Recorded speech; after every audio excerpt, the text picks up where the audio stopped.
Je vais créer un nouveau projet.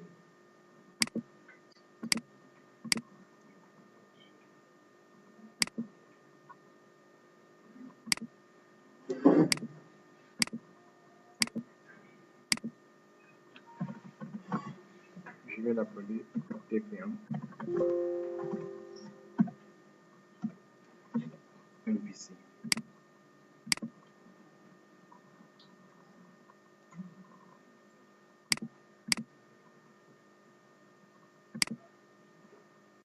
Nous avons d'abord ces dossiers, un dossier nommé entities, un dossier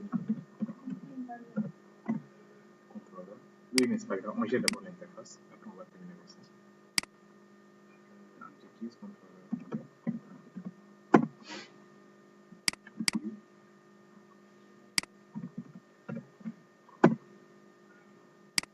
Un fichier.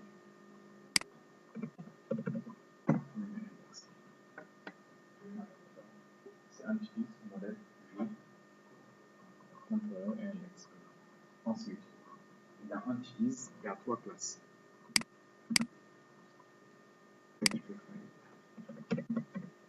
Server.class.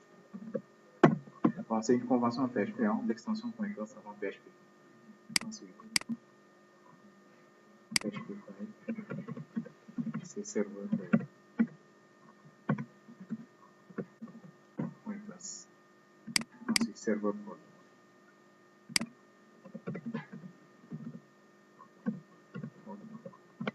.class. .php. Côté entity, c'est bon. Côté modèle, une classe nommée DB. Oui, il a toujours ce problème-là. Donc, ce que j'ai fait, je l'appelle DBAO. Ou bien, j'ai pas choisi. C'est le type que j'ai choisi. Ah, j'ai choisi classe. Ah, PHP file.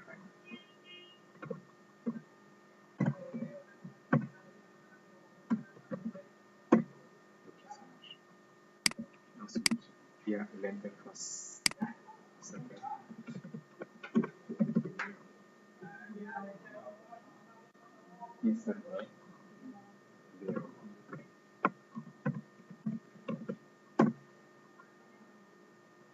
Bon, en fait, c'est une interface. Hein.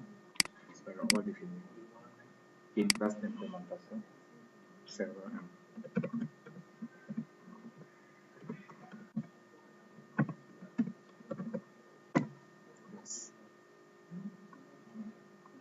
Voilà, c'est tout. Le modèle, c'est OK.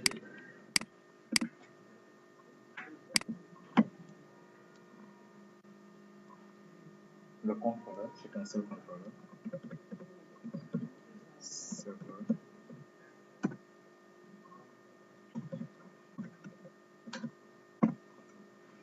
OK, bon, l'architecture est OK. Nous avons en fait ces fichiers en view et en sous-dossier nommé serveur. Et dans le serveur, il doit y créer 2 fichiers.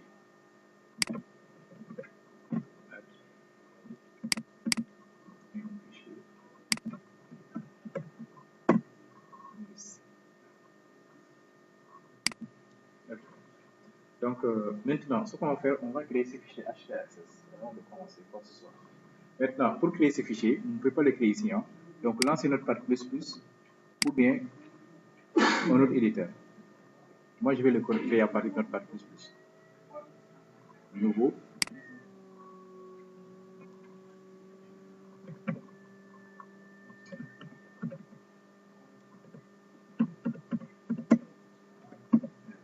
Allez-y, créez un nouveau fichier sous notre Pad++ et écrivez rewrite imaging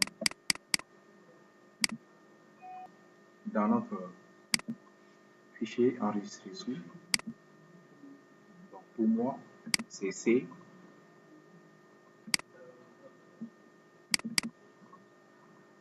Exemple, htdoc, mes projets, easy, DT4, TP1 MVC. Là, je sélectionne tous les fichiers et là, je dis point ht access. Allez ici. Point ht access. Et vous cliquez sur OK. Point ht access. Si vous fermez ce fichier-là, il ne faut pas laisser le fichier ouvert. Revenez au niveau de voilà, au niveau de notre partie plus au niveau de PHP, on doit voir en fait l'icône de ce fichier. Vous devez avoir ceci. C'est bon. Regardez maintenant ce qui se passe. En principe, si on écrit ici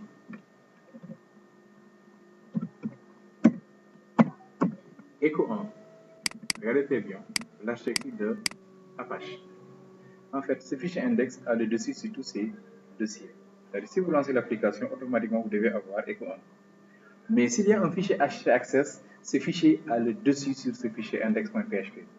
Si vous le lancez, il va apprendre que vous donnez des ordres à index. S'il n'y a pas de fichier htaccess, automatiquement c'est index, comme d'autres modèles qu'on avait créés. Si vous lancez par défaut, c'est index qu'on doit attaquer. Regardez, je vais essayer de lancer maintenant au niveau du navigateur. Exemple serveur. Je démarre Apache. SQL ici. J'essaie de démarrer.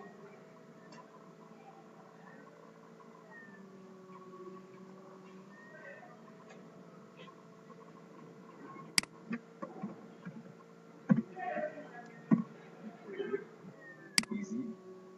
DT.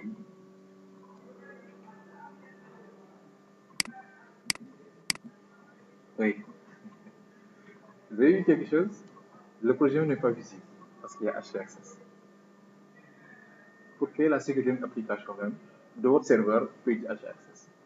Pour accéder à l'interface, on peut demander à ce que les gens saisissent un mot de passe. Le projet n'est même pas visible. Mais c'est pas grave, je vais saisir le projet. Le nom du projet c'est TPMVC. TP1 MVC.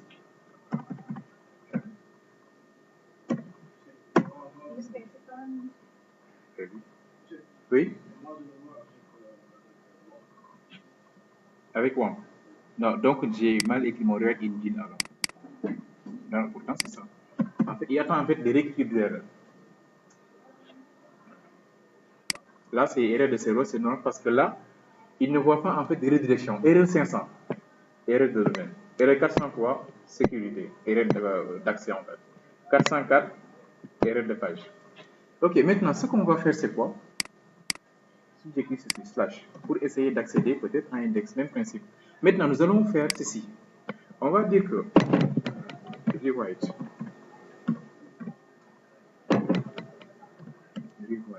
rule. Même ça, je devais un peu expliquer avant de l'écrire. Attendez, je vous explique un peu comment fonctionnent les fichiers htaccess. Ces fichiers fonctionnent grâce à ce qu'on appelle des expressions régulières en PHP. Les expressions, maintenant, il y a des codes. Première chose à comprendre, c'est ça, ce chapeau. Ce chapeau veut dire quoi? Si ça commence par. Le dièse veut dire quoi? Si ça se termine par. Si une personne écrit ceci, serveur slash add, impérativement ceci, vous devez faire ceci. Vous allez entrer dans View et récupérer un fichier qui s'appelle add.php. En fait, ceci veut dire quoi? C'est la gestion des URL. Vous avez vu que maintenant, rien ne marche. Impossible maintenant d'accéder directement à l'application de manière directe. On ne pourra plus voir. Maintenant, s'il n'y avait pas ce fichier htaccess, ce fichier qui est là, index va prendre le dessus sur ces éléments. Avec ceci, on vient de dire, en fait, demander à Apache ne répond plus aux demandes HTTP de manière directe. Attends d'abord que htaccess donne des ordres à ce fichier index qui est là. Bon, de toute façon, je vais faire un petit coup sur les expressions régulières. Ok, rewrite rule veut dire quoi? Rewrite engine veut dire quoi? Nous voulons faire une réécriture d'URL pour être sûr. Je vais utiliser ça. Rewrite engine, right, ça marque aussi. Ça, c'est l'autre erreur qui me Rewrite engine. Erreur 500, c'est ça.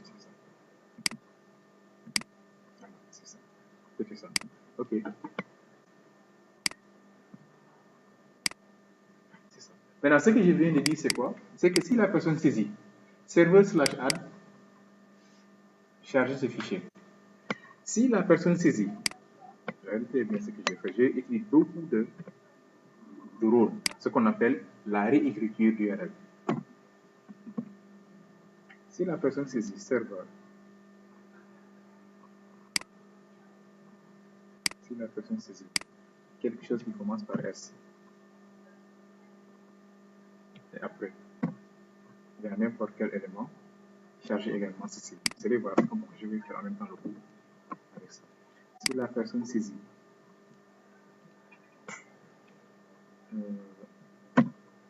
quelque chose, bien, si la personne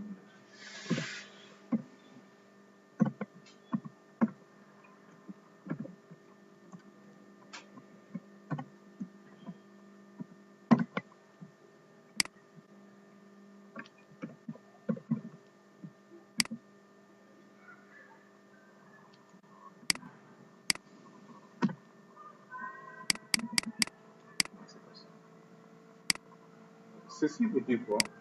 Le point, c'est n'importe quel caractère. S'il n'y a pas de caractère du tout, charge le fichier index. S'il saisit serveur/add, je charge ceci. Je vais essayer. J'actualise. Il n'y a rien du tout, donc c'est index qui sera chargé. J'écris maintenant. Je peux même saboter un point pour vous montrer en fait la cohérence qui existe. Serveur comme ça. C'est ajouté.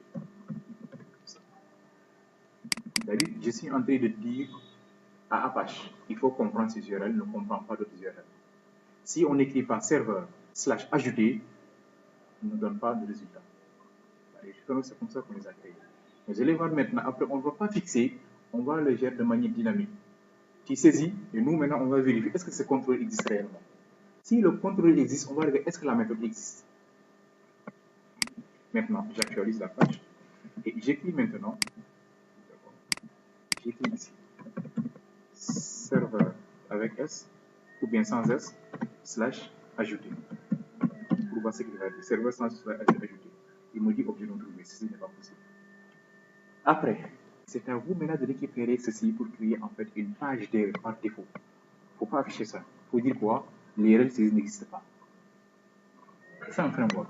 Tout ce quelque chose n'existe pas, on va réellement te dire que ce que tu as fait n'existe pas. Ou bien, soit on te dit ceci, le contrôle n'existe pas, ou bien la méthode n'existe pas. Et ce qu'on appelle URL pattern, c'est quoi? Ceci, que vous voyez, ça doit être un contrôleur. Et ça doit être une méthode. Je l'ai expliqué tout à l'heure avec le modèle MVC. Vous, en tant que développeur, ou bien en tant que client, vous attaquez un contrôleur. Mais en tant que le contrôleur, il faut préciser également ce que vous voulez accéder au niveau de ce contrôleur. Ici, add. Ajouter, c'est une méthode. Maintenant, si j'écris maintenant serveur avec S, là, normalement, ça doit marcher. Pourquoi? Je lui ai dit que au niveau du fichier htaccess, si une personne saisit serveur/ajouter, charge le fichier. Je dois avoir une page blanche normalement. Mais là, ça marche. Là, j'ai demandé à Apache, ne répond plus aux requêtes HTTP. Attends que je donne l'ordre. Via quoi? C'est pas mon fichier qu'on appelle un fichier htaccess. Et dès que vous entrez dans les frameworks, c'est ça que vous allez voir. Okay. Ceci a deux privilèges. La première, c'est quoi? C'est que nous, on gère vraiment de manière dynamique nos éléments et ça augmente un peu la sécurité. On ne sait pas avec ça si c'est du Java, si c'est du etc. Pourquoi? Il y a un peu, en fait, les URL maintenant sont un peu cachées. Est-ce que vous voyez? Maintenant, il est possible même de dire ceci. Si la personne tape le nom du fichier ne répond pas, ça on va le voir après, avec rewrite condition. C'est une condition qu'on doit. En fait, il y a beaucoup d'éléments qui sont là qu'on peut appeler. Dès que vous écrivez rewrite, regardez, il y a engine qui dit quoi? Démarrer un moteur. Le moteur de quoi? De gestion d'URL. Rewrite rule permet tout simplement de faire quoi? De donner en fait ici une version, c'est-à-dire une manière de décrire les URL. Maintenant, regardez très bien. Si la personne saisit, ok.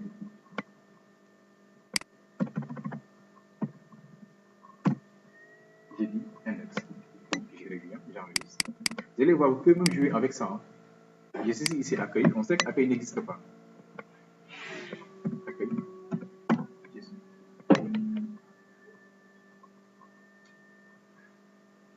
500. À quel niveau? À quel niveau? Ah oui, c'est ça. Je dois avoir en fait la page d'accueil index.php. C'est-à-dire, gérez vos erreurs comme vous voulez dans ce fichier. C'est à vous de préciser. Bon, maintenant, ça, c'est trop basique. C'est pas comme ça qu'on gère un framework. Si vous voulez faire un framework, ça doit être dynamique. Cela veut dire quoi? Si la personne saisit quelque chose, regardez comment je vais le faire. Bon, je vais en profiter pour faire un coup de HTAccess, c'est pas grave, c'est une prochaine fois continuer sur ça. Maintenant, je vais dire ceci.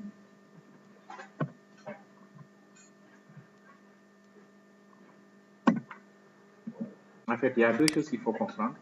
Il y a l'étoile, il y a le point. Si c'est étoile, c'est 0 ou plusieurs. Donc si c'est 0, c'est index. Si c'est plus, c'est 1 ou plusieurs. Donc c'est si je peux l'éliminer. Regardez bien comment je vais utiliser manière dynamique. Bon, c'est pas grave. Je peux également le commenter avec un dièse devant. C'est comme ça qu'on fait les commentaires au niveau du fichier. Si vous voulez écrire en même temps, mettre des éléments, vous pouvez faire un dièse. C'est possible de faire les commentaires. Dans ce cas, ceci est commenté. Est-ce que c'est visible? C'est visible. Voilà. Ceci veut dire quoi? Si on saisit quelque chose, mais minimum un caractère, va au niveau de l'index. Puis, regardez ce que je vais faire. Notre fameux page va revenir, même en fait, les frameworks utilisent ça. Et je vais dire quoi? Je viens d'écrire quoi? Cette parenthèse que vous voyez ici, ceci, c'est ce qui est écrit, le caractère. Mais, si je le fais, il va seulement récupérer ce caractère. Cette parenthèse que vous voyez ici veut dire quoi? Tout ce que la personne va saisir, un ou plusieurs caractères. Pour le récupérer maintenant dans une variable, et les variables maintenant, voici comment on les déclare, $1. Imaginez maintenant que moi, je veux gérer ceci. Regardez, comme ça. Parfois, il se peut que la personne saisisse quelque chose après le slash 0 étoile. Pour récupérer ceci, je vais dire quoi? $2. C'est-à-dire que chaque parenthèse est en dollars. Si c'est encore en parenthèse, $3, $4, $5, etc. Mais nous, pour être simple, on va utiliser seulement $1. Je vais vous montrer comment on les récupère. Et surtout, ce que je viens de faire, si vous montez très bien, pour utiliser un framework, ça ne sera rien du tout pour vous. Tous les frameworks, c'est comme ça qu'on les fait. Je reçois en fait un fichier HTAccess qui saisit. De manière intelligente, ils vont récupérer ce que tu as saisi et vont partir dans ces contrôleurs. C'est pour ça qu'on t'impose à ce que tu crées tes contrôleurs ici. Parce que c'est là-bas qu'ils vont chercher est-ce que le fichier existe. Et tu dis qu'en fait, les frameworks, ce n'est rien du tout. Ils vont chercher mais ça existe. Si tu essaies d'appeler un modèle, ils vont regarder si le modèle existe ici. Donc, par défaut, ils savent là où tu vas créer. C'est un cadre de travail. Ce qui fait que l'application vraiment sera tout organisée. Et toute personne qui doit développer avec ce framework va respecter ce cadre. S'il ne fait pas cela, ça ne marchera pas. Parce que le framework ne comprend pas en fait un autre dossier différent de ce dossier. C'est prédéfini. Il faut le mettre là-bas. Si tu ne le mets pas là-bas, ça ne marchera pas. Ok, regardez, je vais tester ceci. Je vais dire ceci. Si la personne saisit quelque chose, je vais faire ça. Maintenant, s'il ne saisit rien du tout, ça également, il faut que je le gère. Rule. Si tu saisis rien, si c'est rien, veut dire quoi? Bon. S'il y a exactement 0 caractère. Exactement, c'est comme ça qu'on le gère en fait. Exactement, 0 caractère. Si c'est exactement 0 caractère, dans ce cas, je vais, ou bien quelle que soit la fois, je vais le gérer parce que c'est la même chose. Pas grave. Comme c'est index qu'on doit attaquer, c'est pas grave. Dans ce cas, je vais au niveau de index.php.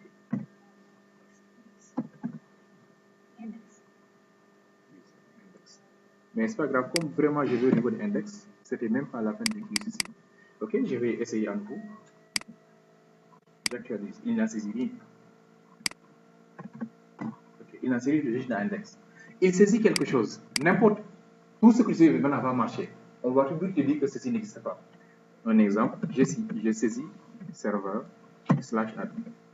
Je suis dans l'index. Maintenant, c'est au framework maintenant de se débrouiller. Est-ce que ce contrôle serveur existe? Est-ce que dans ce contrôle, il y a une mec qui s'appelle add? Si le contrôle n'existe pas, il dit attention, ce contrôle n'existe pas ici. Tu n'as pas encore fait, va l'écrire. Si le contrôle existe et tu t'es trompé au moment d'écrire add, il dit attention, la méthode add avec S n'existe pas. Va regarder ta méthode. C'est ça le framework. Il crée un cadre. Toi, en tant que développeur, maintenant, ce qui t'intéresse, c'est quoi? C'est pas ce fichier. Il a déjà créé pour toi. Tu viens tout simplement, tu crées tes contrôleurs, les vues, les modèles, les entités, et tu continues à programmer. Mais à chaque fois, tu dois lancer. dois comprendre l'architecture. On n'écrit jamais le nom d'un fichier .php. Tu écris le nom du contrôleur / une méthode capturante et ça va marcher. Mais aussi, il faut appeler en fait une vue à partir d'un contrôleur.